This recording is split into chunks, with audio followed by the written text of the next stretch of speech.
voulais la couronne bien avant d'avoir la fève. Essayer d'être frais et sans avoir la crève. Attends d'abord la trêve, et c'est ce que disaient mes grands.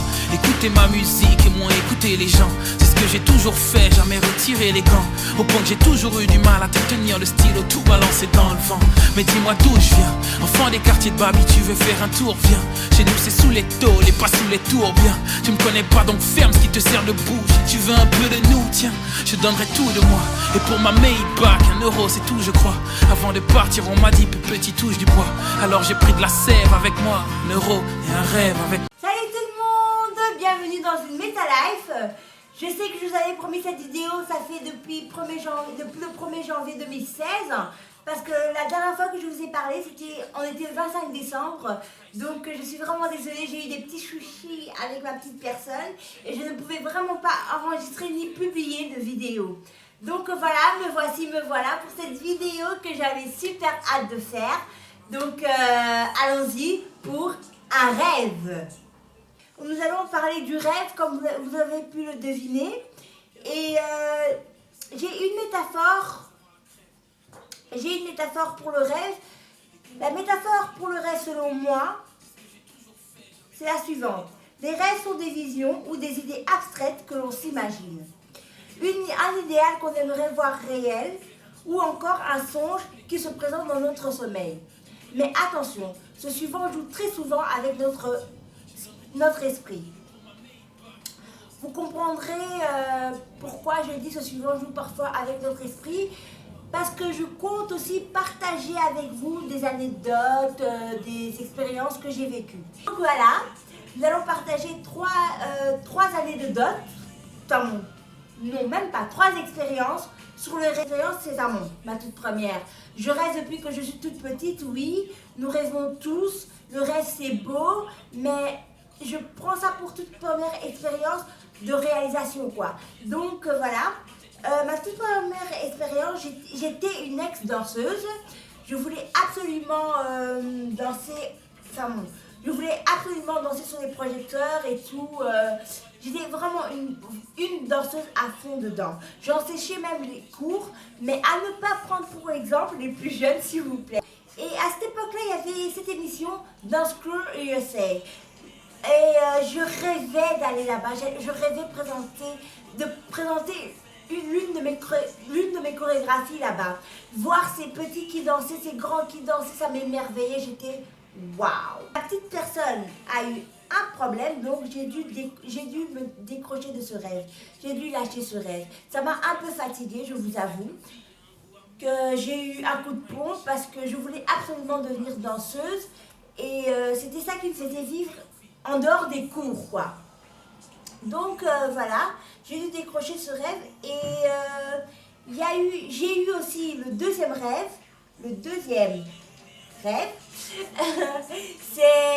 C'était de devenir médecin. Mais je n'ai pas pu devenir médecin puisque je suis devenue artiste. Vous allez comprendre pourquoi.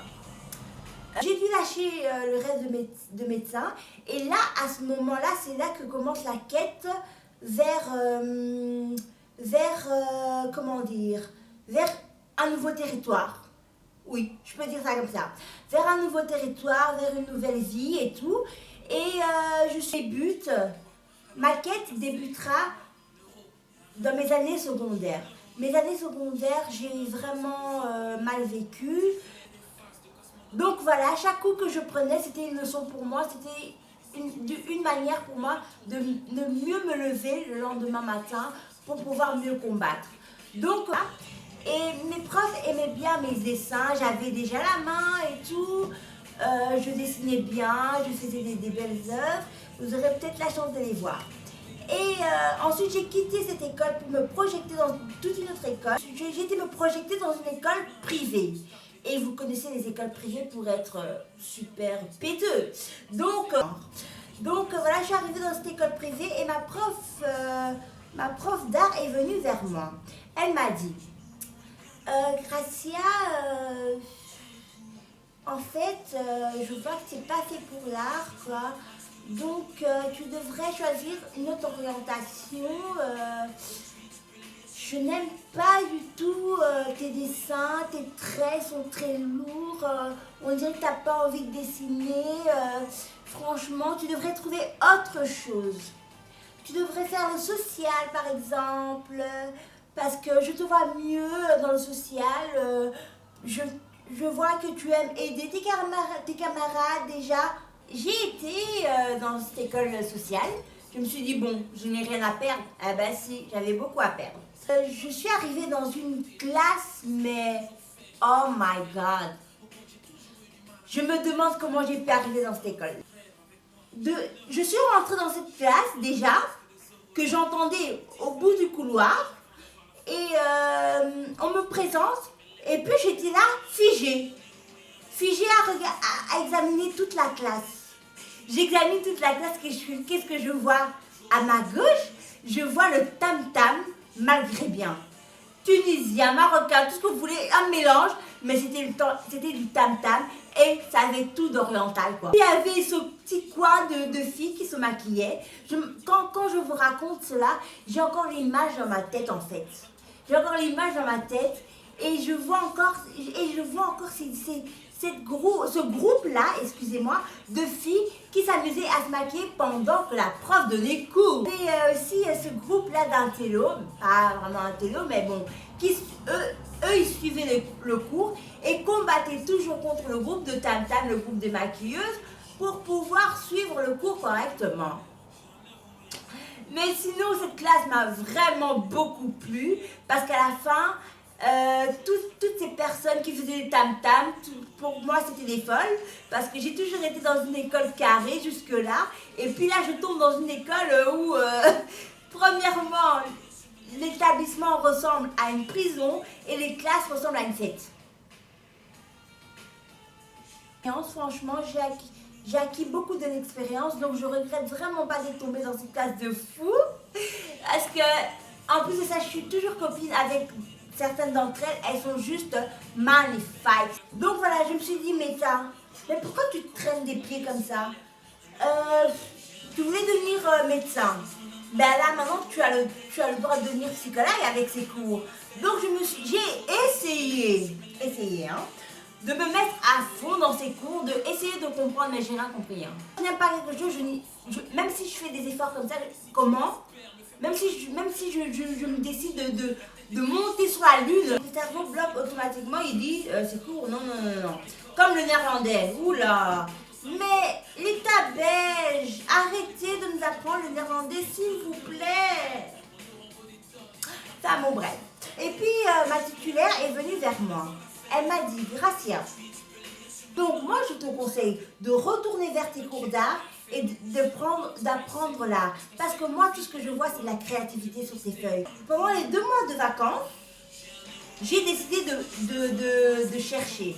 Parce que là, ça commence à me faire peur. Donc, j'ai cherché. J'ai réfléchi, j'ai cherché. Et même, j'ai cherché sur Google, j'ai fouillé au fin fond de Google. La dernière page, la page 8, la page 10, la page 15, la page même 20, que vous avez jamais visité. Moi, je l'ai visité ce jour-là, juste pour mes cours, quoi. J'ai réfléchi à ce que ma prof m'a dit à la fin de l'année. Donc, je me suis décidée de me relancer vers l'art. Ha! En fait, ouais, je me suis relancée vers l'art. Avec l'aide aussi du livre de Paul Coelho, L'Alchimiste, qui s'affiche à ma droite. Franchement, ce livre, je vous invite à le lire, à l'acheter, même si vous voulez, parce que ce livre m'a beaucoup aidé à la quête de mon rêve. C'est l'histoire d'un jeune berger.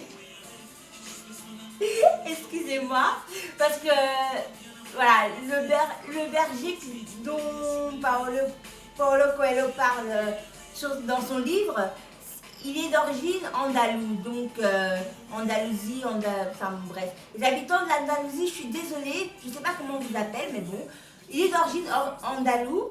Et il a entendu parler d'un trésor qui se cache sous les pyramides, sous les pieds de pyramides. Et ce petit berger andalou me fait penser à la chanson de Kenji Girac. J'ai maintenant une image d'un petit berger avec sa guitare. Mais bon, bref, c'est vraiment pas ça. Mais sinon, je vous invite vraiment à lire ce livre. Il est vraiment génial. Donc, voilà, je suis arrivée dans cette école. J'étais avec ma mère et j'ai beaucoup aimé. Et j'ai réussi ma première année, mais je vous dis, j'ai dansé comme pas possible. J'ai dansé tout l'été. Tout l'été, j'ai dansé. Je me réveillais à 7 h du matin. Ma mère en avait marre de m'entendre crier, chanter dans la maison. Fière de moi, ma mère aussi, elle était super fière. Elle était heureuse de voir ce sourire qu'elle n'a plus vu depuis longtemps. Et après ça, je suis rentrée. Enfin, il était temps que je choisisse mon orientation en 5e année. Donc là, j'étais un peu aussi, encore perdue. Je voulais faire architecte. Donc moi, j'allais voir les cours d'architecture. Donc,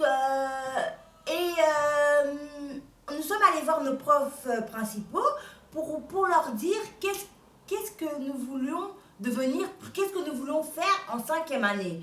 Moi, j'ai été voir ma prof, excusez-moi, et que je voulais me lancer dans l'art déco. Et j'avais un petit souci encore. Et là, j'ai eu un coup, j'ai déprimé.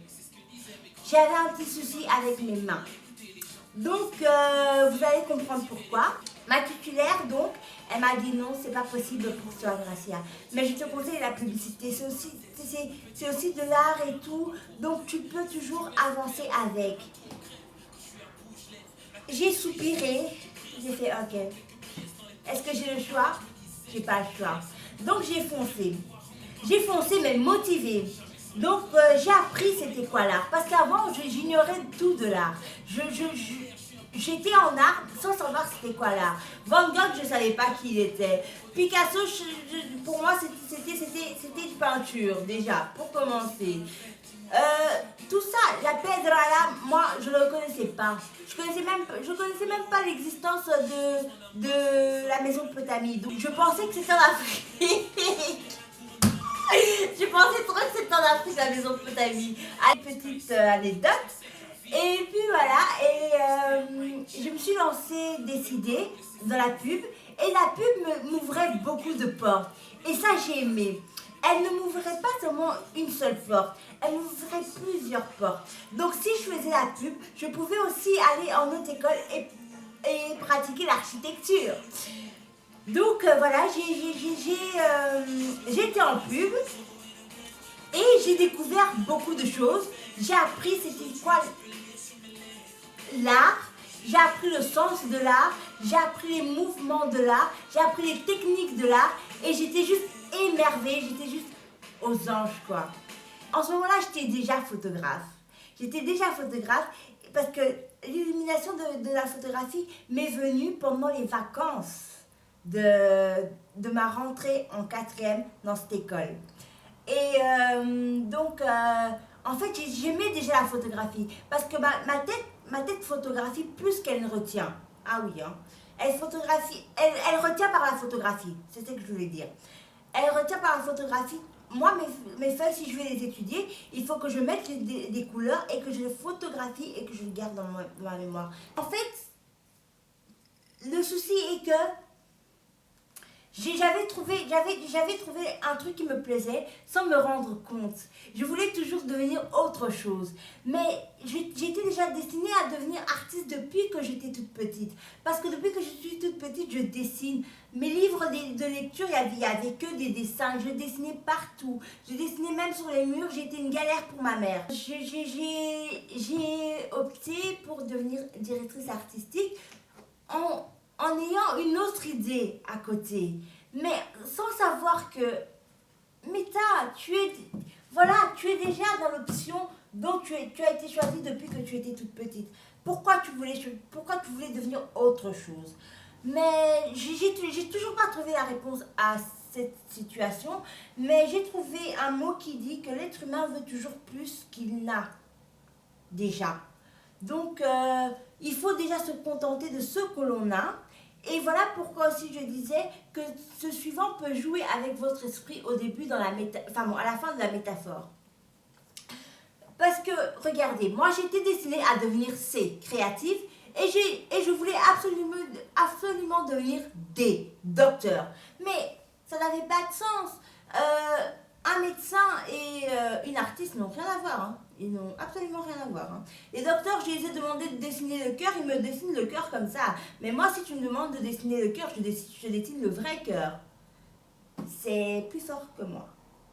Non mais c'est vrai, c'est vraiment plus fort que moi. Je suis fascinée par les affiches, j'ai toujours envié ceux qui faisaient les affiches, les logos et tout. J'avais tout le temps ces images-là qui me revenaient. Et en plus de ça, en ce moment aussi, j'ai l'image du cirque Bouglione. Le cirque Bouglione, tout Belge qui se respecte le connaît. Tout Belge qui habite en Belgique connaît le cirque Bouglione. On a déjà tous vu le spectacle du cirque Bouglione qui se répète et répète et répète. D'ailleurs, je ne suis plus allée. Ça fait... des lustres. Belgique connaît le cirque Bouglione. Hein. Si tu ne connais pas le cirque Bouglione, ben ça veut dire que tu n'es pas belge. Donc je suis vraiment désolée pour ça. Même la France connaît le cirque Bouglione, vieux. Donc vieux, il faut vraiment que tu te remettes à jour. Hein. Donc du cirque Bouglione, sans savoir pourquoi ça n'avait pas de sens d'ailleurs. Enfin bon, en 2000, 1900, ça n'avait vraiment pas de sens ces affiches. Maintenant, ça commence à s'améliorer d'ailleurs. Avec Alexandre Bouglione qu'on voyait barbu, il était juste bien parfaitement dessiné d'ailleurs, parce que c'est des retouches. Je suis désolée, monsieur Alexandre Bouglione, je vous aime beaucoup. J'ai beaucoup aimé son spectacle avec les tigres. J'avais déjà le don, j'avais déjà tout acquis, donc j'étais déjà bien riche pour devenir directrice artistique. Mais mon cerveau, il faisait des bêtises. Donc voilà, je suis maintenant en ce jour photographe. Sinon, pour les gens qui se demandent, mais comment ça se fait que tu es arrivé sur YouTube? Ne vous inquiétez pas, je lâche pas la photographie. J'ai mon rêve, enfin j'ai l'énigme de mon rêve, la photographie déjà. Et il faut juste que je concrétise le tout. Et je fais juste un petit break, comme je le dis. Je fais juste un petit break et après je reviendrai dans les événements. Pour le moment, je tempère un peu les événements. Je suis de retour sur les shootings, mais les événements, ça, on va les mollo. C'était tout pour cette vidéo. Et je vous dis à bientôt pour une nouvelle vidéo. Et je vous invite à mettre un petit pouce bleu vers le dessus si vous avez aimé cette vidéo. Un petit pouce bleu si vous avez aimé mon foulard. Allez, abonnez-vous. Allez, oh, arrête de rêver. Hein. Je t'ai dit de t'abonner, quoi. Donc, oui, c'était de l'agression. Oui, tu dois t'abonner. Abonne-toi. Donc voilà, je vous invite à vous abonner et à me suivre sur Twitter. Et à vous abonner aussi sur mon Instagram pour voir toutes les nouvelles petites prises. Et j'ai un blog perso où j'édite des choses. Je suis déjà sur ma quête de ma volonté d'être directrice artistique. Et ah oui, j'allais oublier la citation, excusez-moi. Oups. J'en ai 4 pour le moment, pour débuter. Parce que j'ai pas pu sélectionner, j'ai vraiment pas pu sélectionner, j'y suis pas du tout arrivée à sélectionner une seule citation. Donc, allons-y pour 4 citations. La première citation. Certes, un rêve de beignet, c'est un rêve. Pas un beignet, mais un rêve de voyage, c'est déjà un voyage. De Paul Valéry. Ma seule liberté est de rêver, alors je rêve de liberté. De Coqueluche. Fais de ta vie un rêve et d'un rêve une réalité. De Dominique Blandot. Et ma préférée de préférée. Oh, j'ai réussi à trier inconsciemment. Voilà, je fais toujours les choses inconsciemment comme ça. Je suis toujours en train de rêver, en train de me dire que je ne vaux pas ça, mais bon, je suis toujours en train de... Faites que les rêves dévorent votre vie, afin que votre vie ne dévore pas vos rêves. Un extrait de À la recherche du bonheur. Je vous invite à regarder ce film. Si vous voulez le lire...